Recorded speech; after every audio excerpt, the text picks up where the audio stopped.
Well, what is happening, kaiju monster fans and giant monkey fans alike? Welcome back to the channel. I am D-WIZZLE, and welcome back to another edition of MONSTERVERSE in Review, where we will be reviewing every movie in the Warner Brothers and legendary kaiju monster cinematic universe starring Godzilla and King Kong. For those of you who are new, we've already talked about the first installment of the MONSTERVERSE, Godzilla 2014. So if you guys haven't checked that out, I'll leave a link in the description to a playlist on my channel called MONSTERVERSE in Review. You can check out our thoughts on Godzilla. But today we'll be talking about the second installment of the MONSTERVERSE, Kong Skull Island. And joining back with me today, I have kaiju monster enthusiast Nick Folson. Well, simple. It was beauty that killed. Wait a minute, that's not in this movie. Nope, not this time. Yeah, there ain't no blonde girl holding down this monkey. I mean, pretending to count Brie Larson, but Oh yeah, Brie Larson carried her own weight in this. She wasn't a damsel. very true. But yeah, let us get into this. So, so we really enjoyed the first Godzilla that came out in 2014. So thought it was a really good film. At that point, I don't think they officially announced that there was going to be a MonsterVerse. I think they were waiting to see what was going to happen with this Godzilla, and then if it was successful, then they could go forward with the MonsterVerse. So Godzilla 2014 was a critical and financial success. So that's when they confirmed, yep, we're going to have a big kaiju monster cinematic universe with King Kong and all the other kaiju monsters that you know and love. So I was really excited about that. At first, of course, I was apprehensive about them doing a shared universe because, you know, everyone's trying to copy the formula of Marvel nowadays, and it's hit or miss. Universal, Universal Dark Movie. Sorry, I have there's something in my throat. I couldn't. Sorry. Yeah, Dark Universe. Oh my gosh, I was actually rooting for that one too. I was interested in doing the Universal monsters, and then the Mummy. Yeah. Anyway, let's talk about a good movie. Yeah, let's talk about a good movie. But anyway, regardless of my apprehensions, I thought there's no way you can mess this up too much. You know, it's really simple. Get these monsters together, we start fighting, give them personalities, and they're doing pretty well so far. So so now we get to Kong Skull Island, released March 10th, 2017. So I am what? For like 5 seconds, I thought you were about to be like 2007. And I was going to be like that almost came out of my mouth. That almost came out of my mouth, and I was like, nope, catch yourself.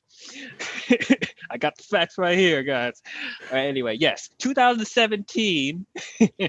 So when it comes to Kong, I'm a fan of King Kong. I don't know if I say I'm as big of a fan of Kong as I am with Godzilla. Because, well, for one thing, when it comes to all the movies and stuff that was released with Kong, there wasn't as much as Godzilla.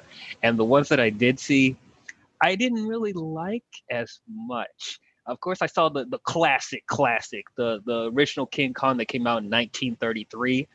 I thought that was pretty solid. And then when it came to the other movies after that, I think there was one that came out in the 70s and I think the 80s, and I didn't care for those too much. I did see other technical spin-offs of Kong, like Mighty Joe Young. I saw the original one, I think that came out in the, what was it, the 40s?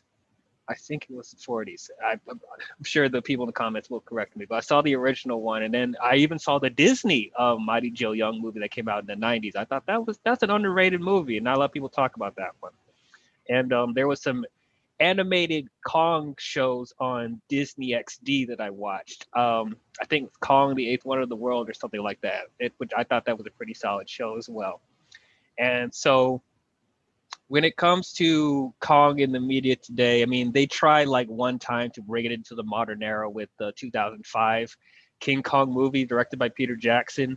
I remember seeing that in the theaters. I really enjoyed it the first time I watched it, but on subsequent viewings, because I own the extended cut on DVD, um, it's a little bit bloated for me, and it kind of suffers from some of the overindulgent Peter Jackson direction. In my opinion, it's trying to make it like really grimy and like this epic type story, like similar to Lord of the Rings. And it's like I don't think that really worked for King Kong. But there were some really good moments in the 2005 one. Um, so when I first saw the marketing for this Kong Skull Island, I thought it looked pretty good. It looked pretty interesting. For one thing, it was a star-studded cast. Man, you got so many really good actors in this movie. Brie Larson, and I'm not the biggest fan of Brie Larson, but she was in it. Tom Hiddleston, Samuel L. Jackson, John Goodman, John C. Reilly, Toby Kebbell. Like, goodness gracious, they got so many really good actors for this movie. And then as far as the whole the look and stuff of the different monsters on Skull Island that I saw from the marketing, I was like, oh, this is really interesting. I like it. It's very different. They weren't trying too hard to copy stuff from the Peter Jackson movie because they easily could have done that. It's its own thing, and I'm glad it is its own thing. And when it came to Kong himself, he looked great. Like, I really liked him. Unlike the marketing from Godzilla 2014, where they barely showed what Godzilla looked like, they were upfront saying, no, this is what Kong looks like. He's out there in the flesh. He's badass, and he's going to be wreaking havoc in this movie. And I'm like, okay, yeah, I'm there for it. Even though, as we said in the previous review, we appreciated the slow burn for the most part with Godzilla, but at this point, it's like we want to see the monsters do more. Stop hiding them. We want to see them in all their glory. The director they had for this movie is another like really indie director. Let me pull up his name real quick. Jordan Vogt Roberts. Yes. Once again, I have not seen any of his work before this. He's a really indie director, more than Gareth Edwards. The other, what was the other movie he was known for? The Kings of Summer. I haven't seen that movie, but I heard it was pretty good. And plus, he's working on the upcoming Metal Gear Solid movie. That's right. So I'm really interested to see what he will do with that one. So yeah, this is another one. I saw this also in theaters. And what are my overall thoughts of Kong Skull Island? I really enjoyed this movie. I had a blast with this film. Wow. I didn't expect to have this much fun with the Kong movie, even though I'm a Kong fan, and I was expecting this to be good, but it was such a thrill ride from start to finish. Like, oh my gosh. One of the things I could say is a positive, but not attacking Godzilla 2014. This feels so different from Godzilla structural wise. While Godzilla was trying to be more of an atmospheric, slow burn, gradual stuff, like this feels more like a balls out action picture. It's like more of a summer blockbuster than Godzilla was trying to be. And I think it fit well for Kong, because I don't think they should do the same techniques they did with Godzilla, trying to build up to Kong or whatever. I think for what Jordan decided to do with this movie, it fit really well for Kong, but also it still feels consistent with what Gareth Edwards did with Godzilla. And the characters I thought were better than they were in Godzilla, and overall the cinematography was really good, the acting was pretty good for the most part. I really enjoyed this. What did you think about Kong Skull Island, Nick? So I'm just gonna be real. King Kong is pretty much a staple of just movies in general. Like, people, when they think of American monsters, they go with King Kong. Sorry, Cloverfield, you kind of fucked up with your entire thing, and no one cares about Cloverfield anymore. Hopefully that will change with the sequel. Hopefully. But Yeah, I because like the digress. first one I think is still the best one they made. So Yeah, it's like, pretty much the first two that they made were like the best of it, and then you just bonded with Cloverfield Paradox. But oh my gosh. that's definitely going to be a podcast later. But Oh, yeah. Kong, he's literally, pun fully intended, legendary. When people think of New York City, they think of Kong climbing the Empire State Building. Hell, at the actual Empire State Building, there is like a prop King Kong that you can pose with for photos. So, and while there's been many Kong movies, even from Toho themselves, who made the first King Kong versus Godzilla, they made a Kong movie that's inspired by a cartoon show from the 70s, and we have the Dino De Laurentiis movies from the 70s with Jeff Bridges and Jessica Lange, which I don't really like. Excluding the amazing Kong suit, I don't like that version. I think it's that one is it's very mad. But then we have even the worst King Kong movie with King Kong Lives, and that's just a wet dumpster fire. Oh, I'm gonna call out and I'm gonna say it. It sucks. I think everyone agrees. It sucks. Not a very memorable. Yeah. movie. But then we got Peter Jackson's Kong movie, which I still go by saying it is on par with the original for the best Kong movie we have. That's the Kong goes like people go to Skull Island. Kong's on Skull Island. They take Kong to New York. Kong wreaks havoc in New York. Of the basic Kong formula, that is the best Kong movie. And you can tell Peter Jackson grew up watching the original King Kong, because it pretty much is like a straight, pretty much a fully, if they made King Kong in the modern day, obviously it was 2005, but that is still one of the best Kong movies. So when they announced that Kong was going to be part of the MonsterVerse, I was kind of expecting, okay, we're going to get the same story, Kong, the same beats and one, which, you get tired of seeing multiple times. It's like a Dragon Ball Z fan. You keep playing the games and it's the same story over and over again. You get tired of it. But they said, no, this is going to take place during the Vietnam War. Okay, that's new. And a prequel. Yeah, a prequel to the MonsterVerse. Okay, and then we see Kong, and he's not just a giant gorilla like what has been Kong before. He's actually pretty much like a giant monster. He looks like not just a giant gorilla. He's not on all fours. He's walking on his 2 feet. Mm-hmm. and plus, running. This is like the biggest Kong we've gotten since the Japanese the Toho Kong. This is like one of the biggest Kongs we've had. And the thing was, they revealed in the movie, oh, he's a juvenile. He's only a teenager. So now, like, still at the time we were making this, Godzilla vs. Kong hasn't come out, but we've seen all the trailers, and now he's pretty much nearly on par with Godzilla. Mm-hmm. So it was just fun. You can tell that Jordan Vogt-Roberts, he gets it. He gets why people are here to see this movie. Yes, we're here to care about the characters, but we're here to watch Kong whoop some ass.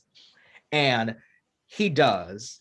And plus Jordan Vogt-Roberts has gone up in my indie directors list because he called out Cinema Sins for their review of this movie and called out how hypocritical and just terrible they are. I'm sorry, can I get on my soapbox for 5 seconds? Oh, go ahead, please. I am sick and tired of video essays and just people still just being overly negative on movies.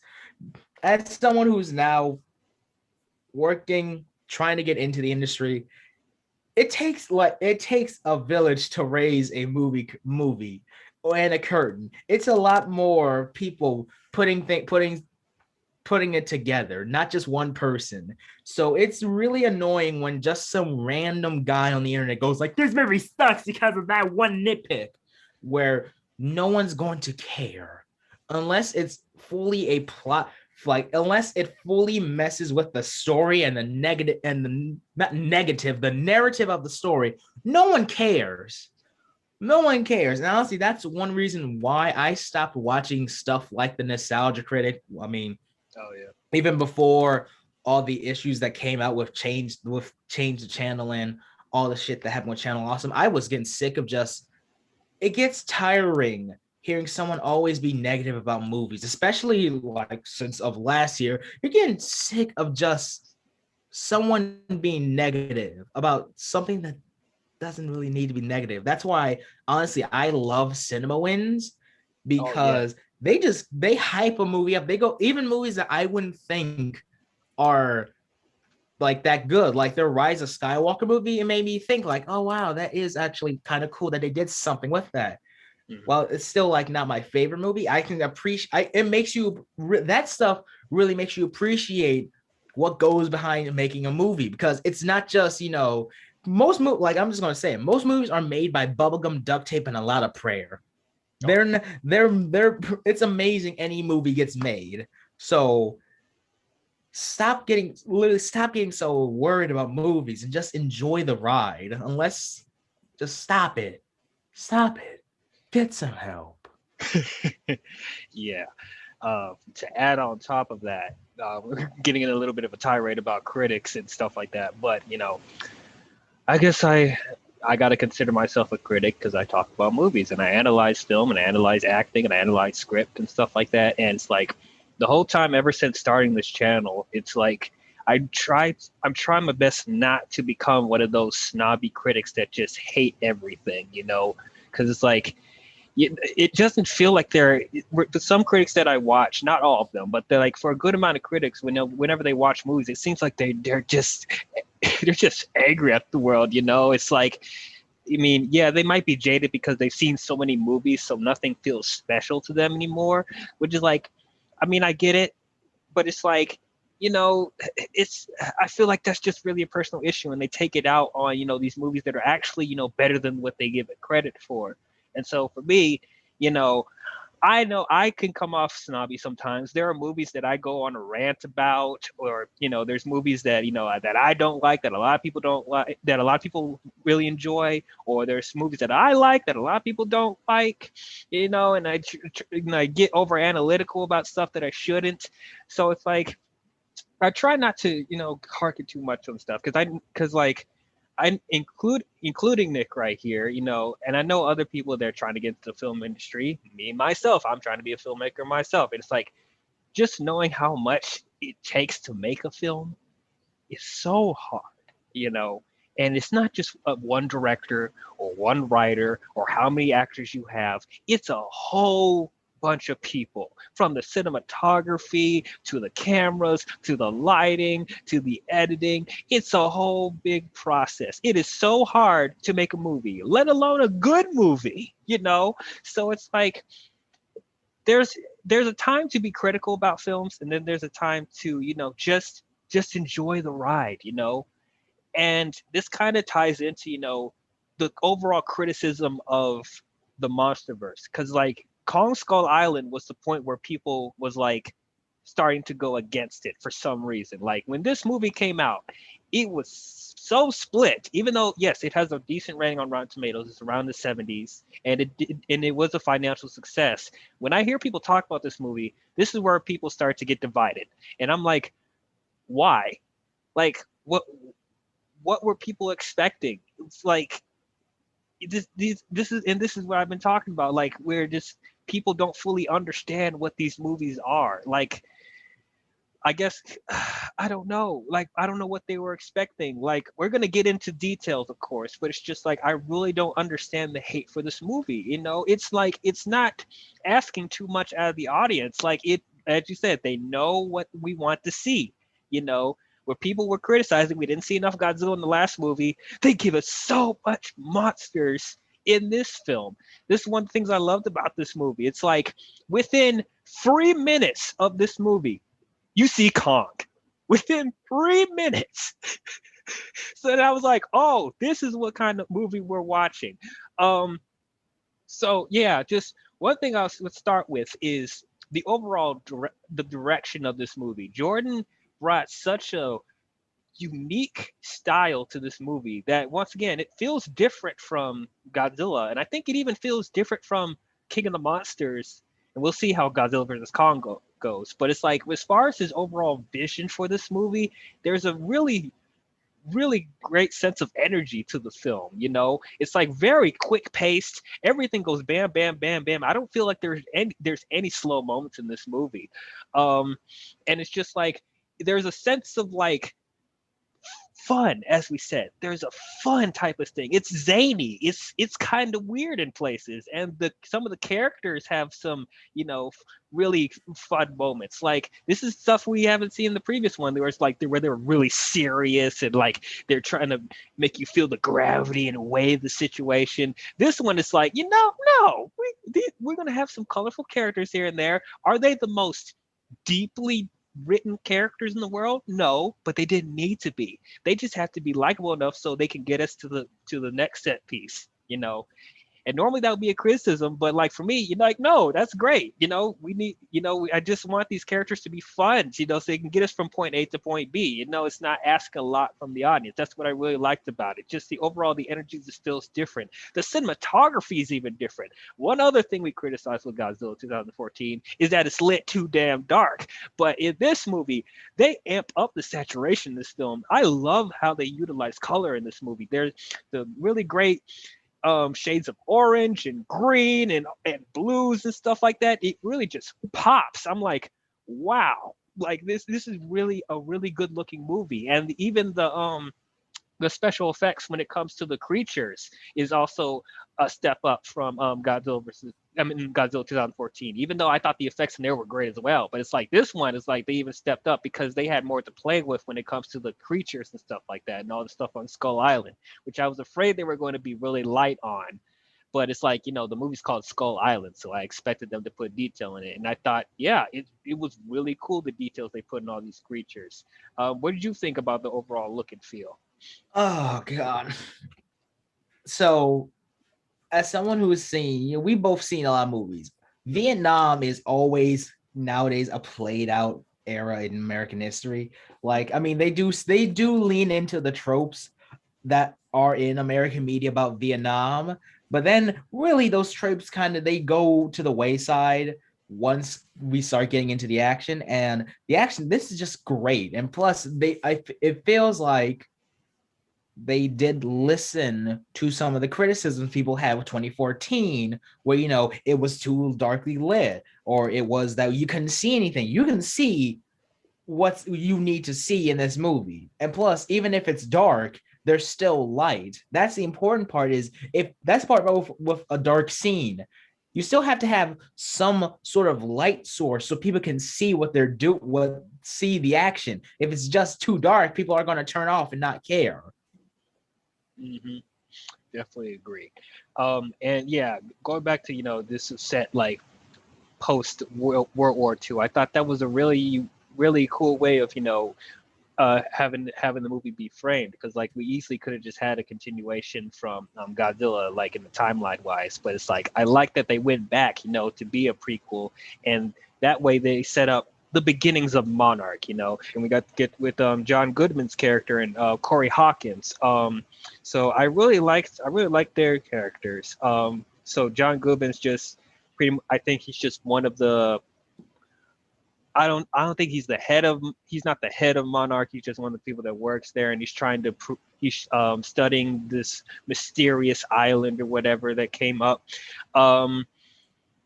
I would say if there was like a little bit of a nitpick, I wish there was a little bit more of establishing Skull Island, because I feel like it just came out of nowhere, to be honest. Because it's like, why is he the only one that's discovered the island? So I wish there was a little bit more setup with him just talking about it, because literally we just start with him going to this one person to get funding to go into the island. But like, why is he the only one talking about it? Especially because it's just surrounded by this huge golfing storm with lightning. That's something people would notice. So I'm like, why is nobody talking about this? But that's a nitpick though. But I thought John Goodman was really good. I thought Corey Hawkins was pretty good too. I wish he had more to do. You feel like they're setting him up to play a bigger role towards the middle, when we get into Skull Island, but it's like once they get into the island and all the Kong stuff starts happening, it's almost like he doesn't have as much to do. But I thought he's a really good actor. He's coming from straight out of Compton playing Dr. Dre, and I'm like, okay, you need to utilize him more. Also, they have Jason Mitchell, who plays Mills, one of the army guys. They got two people from straight out of Compton. I thought they were really good actors. Mills, I feel, had more screen time than Brooks. That's Corey Hawkins' character. So I wish he was given more to do. What do you think about John Goodman and Corey Hawkins? They were pretty good. John Goodman plays Bill Randa, who is a senior officer for Monarch, and he pretty much at this time, Monarch is still seen as a joke in the U.S. government. I believe there's a line that says Monarch is literally the second useless part of the U.S. government, with the first being the hunt for aliens, if I remember right. That was sort of the line. And it's just amazing that we have this cast, that because it really establishes this is serious. People like John Goodman and Samuel Jackson, they wouldn't just do a movie just to do a movie for a paycheck. There's some iota of caring, and it's very good. And plus, we have Tom Hiddleston and Brie Larson, who they also add to this cast of establishing. And plus, I know we're jumping ahead, but we also have John C. Reilly.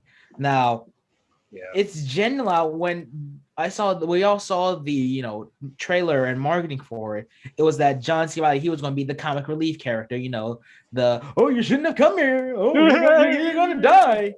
But no, it goes like worried about. but no, it goes that we actually care about him. Like he's the main central focus of the humans. Everyone else is kind of the side. He's really the main focus, and we grow to care about him, which just shows how talented an actor John C. Reilly is. That was a great subversion. That we were just thinking that he was going to be the comic relief, but no, he's really the heart and the main focus of the movie outside of Kong. Oh yeah, it's like when it came to the marketing, it made it seem like, oh, Tom Hiddleston and Brie Larson is going to be the main heart of this film or whatever, and kind of John Goodman. But then what a swerve! John C. Reilly just he stole the movie in my opinion. I'll admit, I'm not the biggest John C. Reilly fan. Before this and Guardians of the Galaxy, I just didn't really care for him as a actor. And whenever he's doing stupid movies with Will Ferrell, I'm just like, oh my God, just stop. But it's like when you give him good material to work with, he's really showing his range. I mean, he still has his comedic touch here and there, but in this movie, I didn't feel like it was too much. And that was one of the things I was worried about with the marketing. Because that was one thing I was worried about when I saw the trailers, and they were like, he's doing all these weird ticks and whatever, and having this awkward dialogue, and I was like, oh my God, what is this? But man, he definitely was the heart of the film. And going back to John Goodman and Samuel Jackson, I won't say that they're on the same level as Bryan Cranston, or Ken Watanabe. However, when it comes to their characters, they're those people that takes the world seriously and helps us to ground ourselves into this world. Even though there's a lot of zany and weird stuff that happens in this movie, they're the ones that that's bringing us down to earth and be like, we need to take this seriously. This is some crazy shit we got to deal with. So I really like them. When it comes to Tom Hiddleston and Brie Larson, Tom Hiddleston I thought was solid. He reminded me a lot of who was the main actor in the Peter Jackson King Kong? Adrian Brody. Adrian Brody, yeah, he reminded me a lot of Adrian Brody. There's not really that much to him. I mean, he's a tracker, and he has charisma because it's Tom Hiddleston, but there wasn't really a lot with him outside of that. I am glad that when they first introduced him in the movie, he was really a serious hard ass or whatever, and I was worried that's how he was going to be throughout the entire movie. And thank God he wasn't. Like, he actually had a heart. He actually had a heart of gold, and that's what I did really like about him. But I don't know. I feel like they didn't give him as much dimension as Samuel L. Jackson or John Goodman, especially John C. Reilly. But I thought he was pretty solid. I was fine with following him throughout the movie. Okay, let's talk. Let's talk about Brie Larson. So I know you hate her, but she's a part of this. Yeah, so for those of you who follow my channel, you guys know I am not a Brie Larson fan at all. And I don't like her as Captain Marvel, and other movies that I've seen her in, she wasn't a standout at all. And so a lot of people are expecting me to come on here and just trash her once again. But guess what? I actually didn't hate her in this movie. She was 100% completely fine. She was fine. She served her purpose in the movie. And you know what? She actually had a couple of moments in the film where I thought she was really good. Specifically when it comes to the Kong stuff. Whenever she's interacting with Kong, like something just comes out of her where I'm like, why weren't you this way the entire movie? Because while I thought she was fine, she didn't stand out that much. It's just like, I don't know. Maybe it's just me, but it's like, it's not just her, but it's like other characters in the movie too. Well, it's mainly her actually, because like whenever they're interacting with monsters, she's not reacting as much as she should. Does she react? Yes. She's not like a robot or anything, but it's like she's taking these occurrences really well. Like even when she sees Kong for the first time, like this is her look. When everyone else is like this.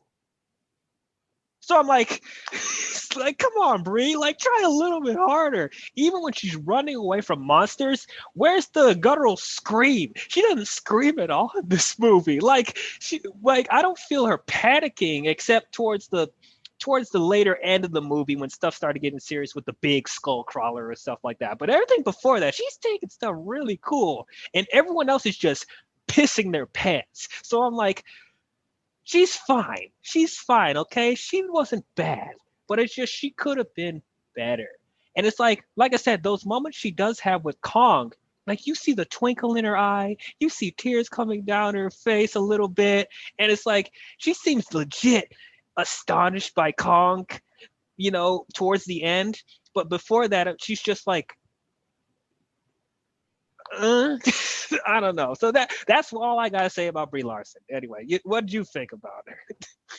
Well, I actually like Brie Larson. I've liked her since I first saw her in Scott Pilgrim, which, oh my God, that was. I forgot she was in the movie too. I forgot she was in. Which that was 10 years ago. My God. Yeah. Anyway, to get out of the existential crisis of us getting old, I always think she's fine. She's lovely in anything she is, and it was nice that she didn't play the damsel. That she actually was helping alongside. She wasn't just. That would have got annoying real quick. Yeah, which I don't think that's really in Brie Larson as her type as an actress either way, but she was right there helping save the day as well. Yes. So I will give her credit for that. Like she actually was played a factor with stuff happening. She wasn't just getting, she didn't need to be rescued all the time. So I appreciate that. And she didn't push her feminist agenda throughout the entire movie. So I was glad about that. Actually, there was a couple of lines towards the beginning where they were surprised that she was a woman. I was like, really? There's no women photographers? Like, come on, guys, you didn't need that line. But so when it comes to the other actors, like Toby Kebbell's in this movie, like, ooh. And then I said Jason Mitchell, Thomas Mann, Shea Wigham. He was hilarious in my opinion. I love he's the weird soldier guy that interacts with Jason Mitchell throughout the movie. I thought he was pretty funny. I like his interaction with Mitchell as well. Everyone else, Yeah, they're pretty much just they're secondary, and they're some of them are borderline red shirts in the film, but but yeah, I thought they were pretty good too. Toby Kebbell, fun fact, also did the motion capture for Kong, and I was like, that was really cool. He also did motion capture for Dawn of the Planet of the Apes. He was I forget the ape's name. Was it Koba? I think yeah, Koba. I think, but yeah, the antagonist ape in Dawn of the Planet of the Apes, he did motion capture for that as well. So he's a really good actor. If you just forget that Fant Four Stick happened, he was really good. Um, but yeah, I really liked him. I did like that they give little details of their development for each character. Like it's not a lot, but it's enough to be like, okay, we care about you. For example, with Toby Kebbell's character, he has a daughter, and he hasn't seen her in a long time, and he was hoping to see her before they were assigned to go to Skull Island, but that didn't happen. But then, spoilers, he ends up dying on the island by himself. Like everyone is split up into groups on the island, but he's the one that's stranded by himself. And I'm like, oh man, why'd you do him like that? And then the way he gets killed too is like, Jesus. Um, and yeah, as far as Jason Mitchell, I said I did like him. He was he was a little too cowardy in this movie. Like there was just times where he was just whining too much, like, how much you love your mama? I love my mama so much. I'm like, okay. Okay, guys. Whatever. And then Thomas Mann, very I mean, fine, all right. His character's from Detroit, so Detroit representative in the movie. Yeah, I guess do a lot. And then, oh, I forgot to mention, Jing Shan. I don't know if I said her name right. Jing Shan. Yeah, I don't know if I said her name right. I apologize if I said her name wrong. But San, who pretty much is just with Corey Hawkins' character the whole time. She doesn't have much to do. It's like, I don't know. She's with Brooks for most of the movie, but once again, Brooks didn't have a lot of screen time, so I forgot she was in the movie too. Like she had a few lines towards the beginning and stuff like that, and then towards the climax, she started to get more. But it's like I forgot she was in the movie. I think they just had her there for some Asian representation, because Toho. I don't know. I mean, I'm sure it's more than that, but it's just like they didn't give her that much to do. Um, but yeah. Anyway, let's talk about the monsters. Let's talk about the monsters in this movie. Like I said, I really like the designs for the monsters on Skull Island, and there was a lot more creatures than I thought they were going to have. Like there was that giant like swamp bull thing, which I thought that was really cool. I like how massive these creatures are. Like they're not as big as Kong, but it's like whenever they're interacting with humans, you once again feel the scale of these monsters, and that's one of the things I love about this MonsterVerse is that you feel how big these creatures are, and I really like that. So yeah, there was that giant swamp bull. There was the giant spider creature that looks like the legs are made out of bamboo. So when they're in the forest, it's able to camouflage and hide itself. And it's like that whole scene was insane too. It's just out of nowhere you see one of the legs just stab through a guy's throat and stuff like that. I'm just like, wow. And it's like I like how brutal they're making this island too, because Skull Island is no joke. And that's one of the things I loved in the Peter Jackson King Kong movie is like they of how brutal Skull Island is. Like you will die here, if you're not careful. So I like that's one of the things that they brought onto this version of Skull Island. So it was that, and then there was those creepy birds with the long beak, and it's like there was a swarm of them that was disguising themselves as stems on a tree, and then when Samuel L. Jackson's character shoots at one of them, all of them swarm out of the tree. I'm like, that was insane. And then there was a giant log monster as well, like with Toby Kebbell's character just sitting on a log, and he's thinking, okay, nothing's going to happen, it's just a log. But then the log just grows legs and it's about to attack him. I'm like, wow, this is really, really creative. I like this a lot. I'll say the one thing I was slightly disappointed on, and by disappointment I mean I didn't think they were bad. It's like they could have been utilized better, and that was the native people. Like the native people, I thought they could have done more with them. Like none of them talked, and like I mean their design is cool. I like the paint that they have and stuff like that. But it's like they're not as they're not as scary and as intimidating as definitely not the ones in the Peter Jackson one. But it's like it feels kind of out of place because everything else on the island is just so terrifying and scary. But then when we get to native people, it's just like they're just regular village people that don't speak. They're mute. I don't know. It just felt kind of out of place. But like, I didn't think they were bad. I thought they were fine. How'd you feel about the native people and all the Skull Island creatures, stuff like that? So this is always the fun thing with Skull Island is that you can do really whatever the hell you want with Skull Island because in the original Kong and the Peter Jackson one, it's just dinosaurs. It's literally just dinosaurs and giant monsters. So really, you can do whatever the hell you want with Skull Island. And what they did with the monsters here is just really great. Like just these monsters, like that is like what Dwayne said.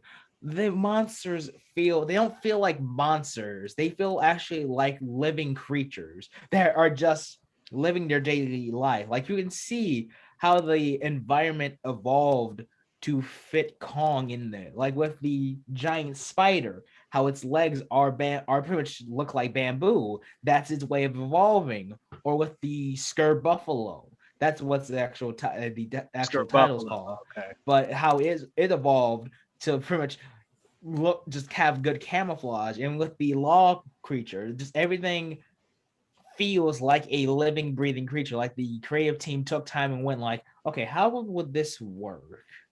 Oh, it'll work like that. Okay, but I mean, let's talk about the elephant in the room, the skull crawlers. The Skull Crawlers. That's such a good Oh, fucking name. My yes. Like, goodness. and it's weird that they were being so modest about why they called that. It's like their faces look like skulls. Just say that. Don't be modest about the name. That name is awesome. Like, yeah. But no, it's just these guys are terrifying. They're They actually sure like are. like they're not like to a little kid. They may be terrifying, even to old men like us. Even they're like, whoa, that's a little whoa. But no, it's and they're a great enemy for Kong. That's not a giant T Rex. Yeah. Like because and the nice thing was in the final battle they even allude to oh, is he gonna break the jaw? He's gonna break the jaw. Even I was when I saw it, I was getting hyped like, is he gonna break the jaw? And they did Mhm. something different with the giant one at the end. It's they're like they're just great, and plus they allude that Kong is the last of his species, Mm. that the skull crawlers had a part in killing Kong's race, and especially his parents. So there's also the added tension that are these guys going to kill Kong? Like they nearly killed his entire race. So there's an added weight of these guys. These guys are serious. They're not just no, they're actually a threat. Oh Don't yeah. ask what the hell was that. I have no idea either. I was just gonna let it be. But anyway, yeah, the skull crawlers. Yeah, I pretty much emulate what you're saying. Like they're really really cool designs. And once again, did we see them in the marketing? I don't know if we did. If we did, it was a glimpse of them because I don't remember them Probably that much. probably in a toy advertisement, but not really in like any promotional materials. Probably they got shown in the toys, but not in like actual advertisements. So it was, if you're not paying into the toys, that's a pleasant surprise, because I think with a lot of people, they don't really expect to see any other monsters in a King Kong movie. With Godzilla, yeah, you can expect it, but not with Kong. It's usually just Kong himself. Hmm. And it's like once again, it's like I really like the designs of the skull crawlers. Like they're so unique. Like just as unique as like the Muto designs. Well, it's like I said, it's like these weird like lizard creatures that their faces literally look like skulls, and then they're just walking around on their arms. They have no legs, and they have this long tail and stuff like that. It's just so badass. Like it's so cool, and they were so menacing throughout the film. Like whenever they have to encounter a skull crawler, I'm fearing for the humans' lives because like, oh my god, they meant business. And I like that there is small skull crawlers, and then there was the big one at the end. And so I really like that there's once again unique designs with the skull crawlers. And it's like, yeah, with their scenes are some of the most like exciting and like most intense parts of the entire movie. Like we remember when they're in that graveyard with the green mist and stuff like that. That was one of my favorite scenes in the movie. Just how they were utilized in that scene of them hiding in the fog and stuff like that. And even the silly part where spoilers when they swallow up John Goodman and he has the flashing camera and that you can see it in their stomach. And that's a little bit silly because that's the stuff that I criticized in Jurassic Park 3 when the guys got swallowed and you hear the cell phone in the stomach and I'm like, what the fuck is this? But how they utilize that type of thing in this movie actually helped to build the suspense, So I thought that was really, really well done. All right, now let's talk about Kong himself. Let's talk about Kong.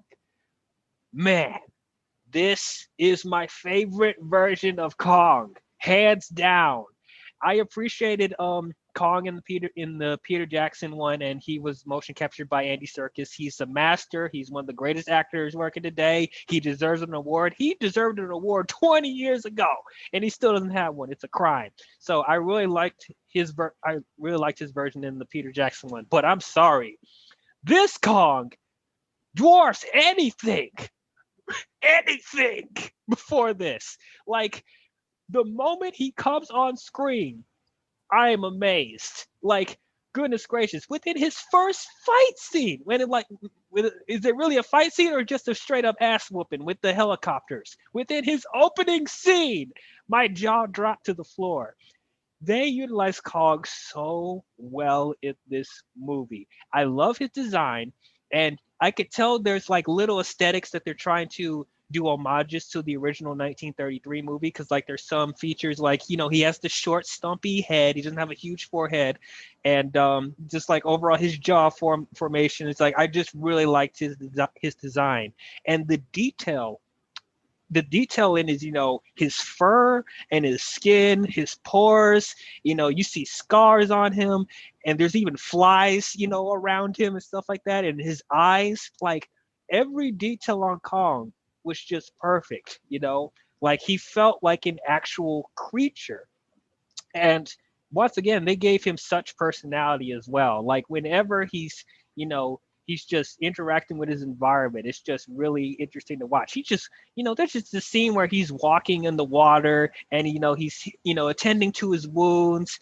And then out of nowhere, a giant octopus comes and attacks him. But then he ends up killing the octopus and he's just sitting down and eating with them big beady eyes. I'm like, this is amazing. This is so great. Like, I don't know. I mean, I love Godzilla in 2014, and I eventually love him even more in King of the Monsters. But like getting Kong, how they utilize Kong in this movie is just so great. It was so good. How did you feel about Kong?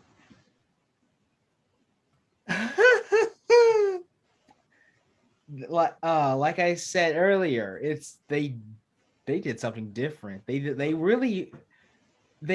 make him just a giant gorilla, which that's what Peter Jackson one was, and hell, what the original was. It was just a giant gorilla. They really made him something different, and it honestly feels like an old homage. I don't even know homage is the right word to past apes in the past, like in humans evolutionary line. This feels like it could be a subsection of just there's Kong, but this is just the nice thing with mocap is that it carries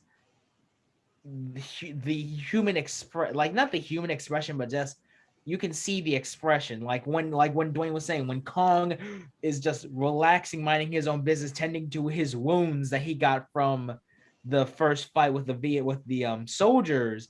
Out of nowhere, just a giant octopus comes, and he fights it for like a minute, and then he just goes back to tending his wounds and then eating. Like, oh, we got dinner now, nice. But this is really a great Kong, and I'm excited to see what the hell was he doing? What, nearly 30 to 40 years later, on when Godzilla was doing his thing. Oh yeah.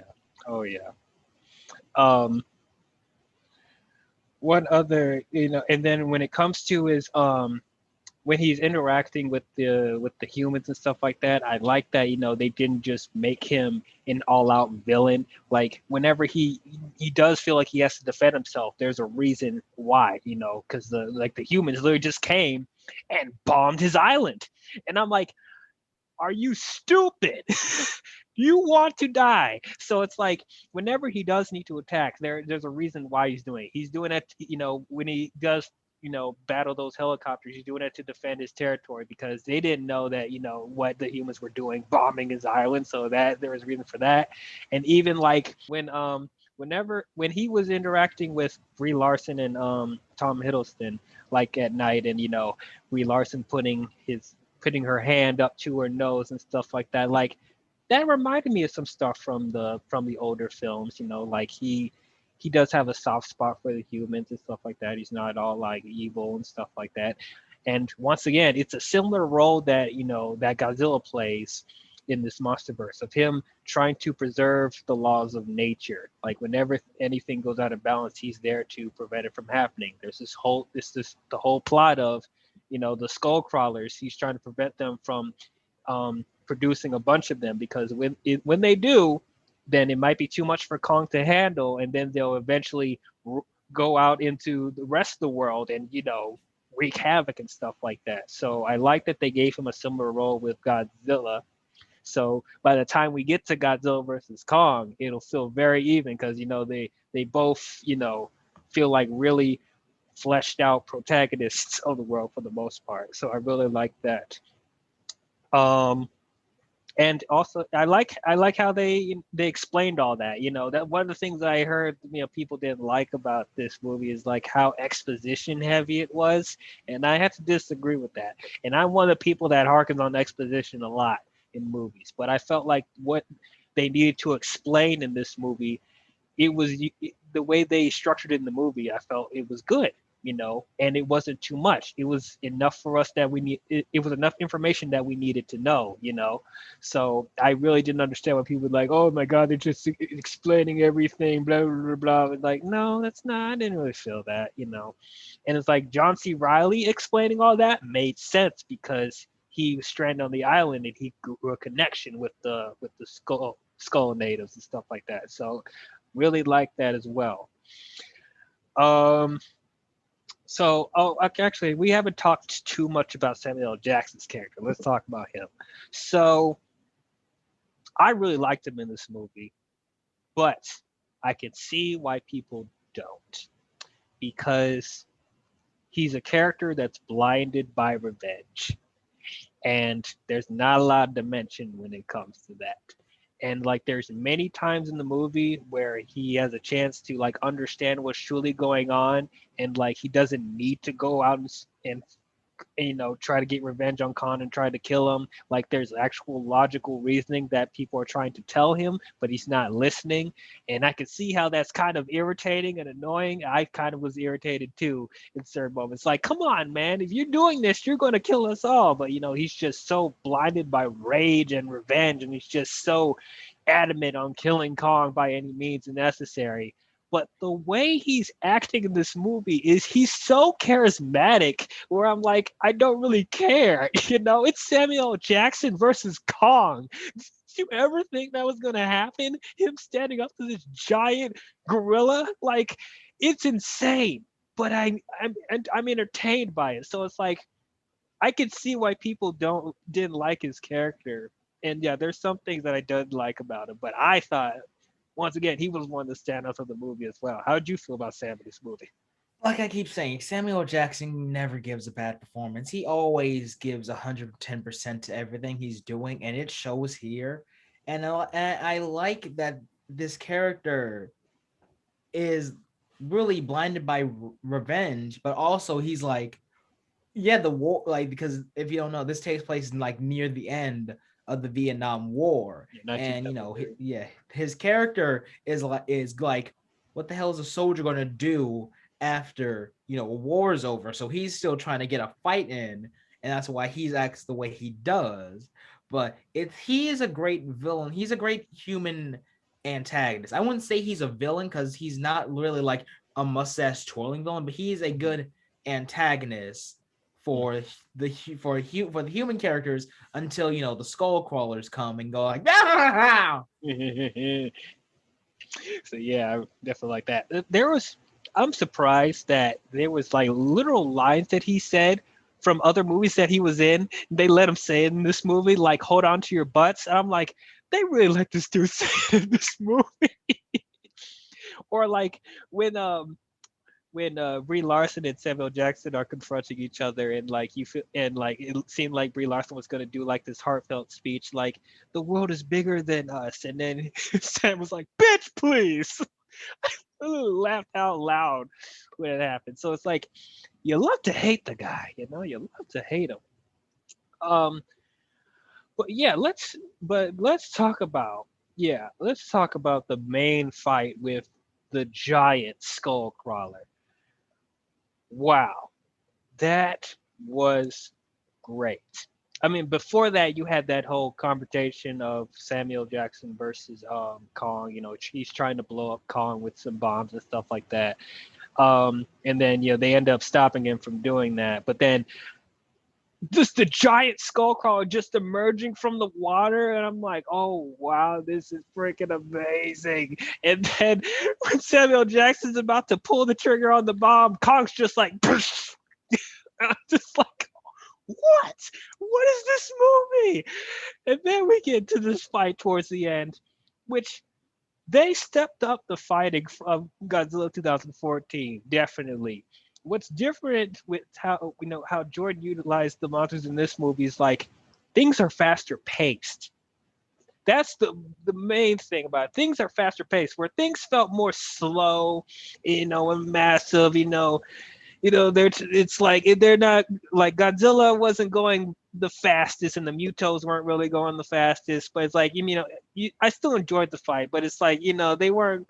It felt like they were going a little slow.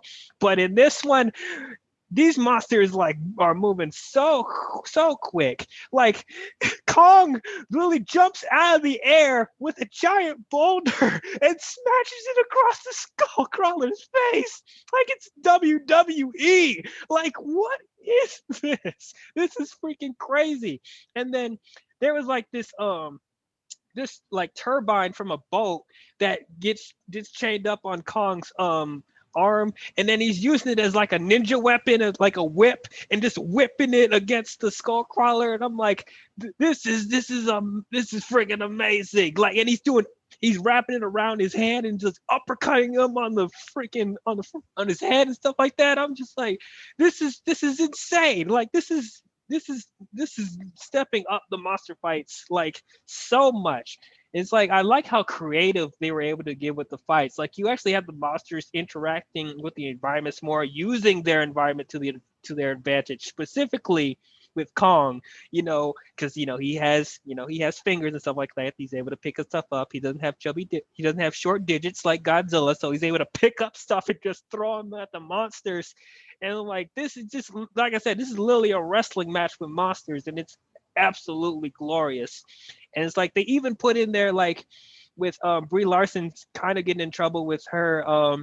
She shoots a flare at the skull crawler's eye and stuff like that, and it blows up in its face. And I thought that was pretty cool. And the humans were on this boat that John C. Reilly made back in the day when he first got stranded on the island. They made this boat, and it has machine guns on it, and they're shooting at the skull crawler while Kong's trying to fight it. Like, this literally felt like those like those rides at Universal, like those simulation rides and stuff like that. That's what this really felt like. I felt like I was immersed into that fight. It felt like it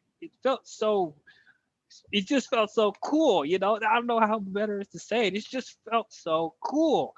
And then it's like the whole thing with Brie Larson, you know, falling into the lake and stuff like that, and Kong's trying to save her, but then the Skullcrawler is like at his, Kong picks up Brie Larson from the hand, but then you see the Skullcrawler just eating his hand with Brie Larson in it, and I'm like, oh no, I actually feared for Brie Larson's life in that situation. And I'm like, oh my god, he's about to take his arm off. But then what does Kong do? He pulls out the Skullcrawler's tongue and yanks out his insides, Mortal Kombat fatality style.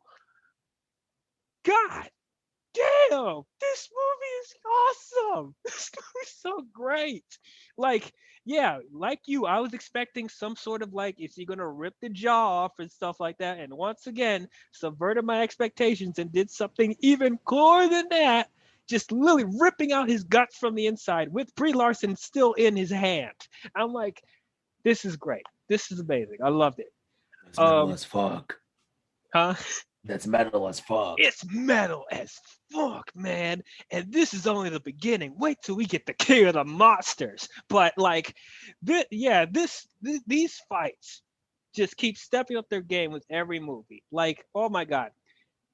If you guys weren't able to see this in IMAX, I feel sorry for y'all. I didn't see this in IMAX. I should have, man. But like that. How you gonna tell people? How you gonna call people out when you ain't seen it in IMAX? So okay. How you gonna do that? You say it's like, no, it's like you didn't see it in IMAX, did you? No.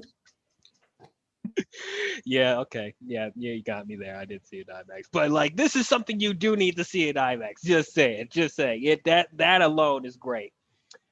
All right. So, if there are some issues that I have with this movie, and there's just a few, and there's some slight tonal issues in the movie. As I said, like this movie feels more lighthearted than Godzilla, and it's more zany than Godzilla, and it's like it's more crazier tonal wise. Like stuff feels a little bit more sillier than it does in the other MONSTERVERSE movies. And it's like for the most part, I was having a blast with it, but there was like a couple of moments where it felt kind of strange and awkward, specifically with some dialogue with some of the human characters. John C. Reilly, even though I thought he was one of the best parts in the movie, there was still a couple of moments here and there where I was like, okay, that's what's kind of weird. Like when he's shaving his face and he's talking to one of the guys and he's talking about, I'm gonna stab you in your sleep or something like that. I'm just like, huh? And then they're having this conversation about the Cubs and the Tigers of baseball and whatever, and then they're talking about which predator it would win in a fight, is it the tiger or a bear? And it's just weird conversations like that. Or like, I mean, that's stuff to build character, so I'm not going to hark on it too much, but there's just a couple of dialogue stuff that just felt weird. And then the editing was kind of abrasive in certain moments. Like you can feel Jordan is trying to tell to the audience, this is my style, and I'm gonna put it in your face. Like I'm just gonna shove it in your face. This is me. This is my style. Love it. And it's like there's just some abrasive editing when it comes to like this, mainly the humans. When the monster stuff happens, it's perfect. I have no problems whatsoever. When the monsters are on screen, it's great. But when it comes to the humans, it's just weird. I don't know how to describe it to people that don't really notice the ending stuff like I do, but it's just weird cuts to certain action sequences, or transitioning to different scenes, or when humans are interacting with danger and stuff like that. It just feels really, I don't want to say choppy, but that's almost what it feels like. It just feels very abrasive. Like Jordan's got really excited when it comes to some of the action sequences, and it feels like he's not like flowing as well as he should. with Godzilla 2014, while the pacing in there was slower than it is in this movie, stuff gradually took their time when it comes to building set pieces. Like there wasn't an abrasive set of edits or quick cuts and stuff like that. I feel like there was more of that in this movie. But those are nitpicks. I still had a blast with this film. I liked it a lot. Anything you want to talk about before we close this one out? Well, before we close it out, we have to talk about a certain scene. What certain scene? You think Khan is the only big guy in the room? Oh, yes. This movie has an end credit scene. I didn't even know this the first time I watched it. I literally had to find out afterwards, and I was like, "What? I missed it!" So yeah, watched it again in the theater and stayed till the credits. And yeah, they had this whole scene with Tom Hiddleston and Brie Larson back at Monarch's headquarters, and they're stuck in this room and they don't know why. And then Corey Hawkins and Jing Shan comes into the room and is like, Kong's not the only king out there. And then they have this slideshow and they show cave hieroglyphics. I don't know, is that the word, hieroglyphics? I think they're just cave paintings. Cave drawings. They're cave drawings of kaiju monsters. Very, very familiar kaiju monsters. You see a picture of a pterodactyl, and we instantly knew Rodan, and then you see a moth, and you're like, Mothra, and then you see a 3-headed dragon, and I'm like, Ghidorah, oh god, and then it ends with a drawing of Godzilla and Ghidorah facing off, and then it blacks out, and then you hear Godzilla's roar, and I'm like, oh my god, are they gonna have all 3 of these in the next Godzilla movie? Are they really about to do this?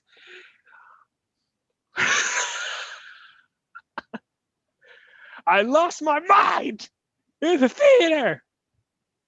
Was it pandering? Absolutely, but I don't give a shit.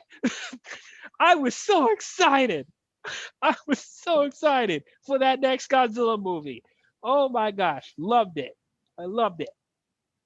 How did you feel when you saw that? Oh god, so I didn't know there was a post-credit sequence in Godzilla, and I didn't know there was a post-credit sequence in Kong, so I missed it too. I had to find it online, and later when I saw it, I was like, oh my god. When they showed Godzilla, I was like, okay, but then literally when they showed Rodan, Mothra, and Ghidorah, I was like, no. And then just cutting to black and hear Godzilla's roar, I was like, oh, it's about to go down. It's going down. Oh, Lord Jesus. Oh, and it did go down, and it was beautiful. It was absolutely glorious. We will talk about that next week. But anyway, one other thing we haven't talked about, in the when the credits were starting, there was a credit scene while the credits were rolling, with John C. Reilly's character coming back to America and meeting back with his mother and his son.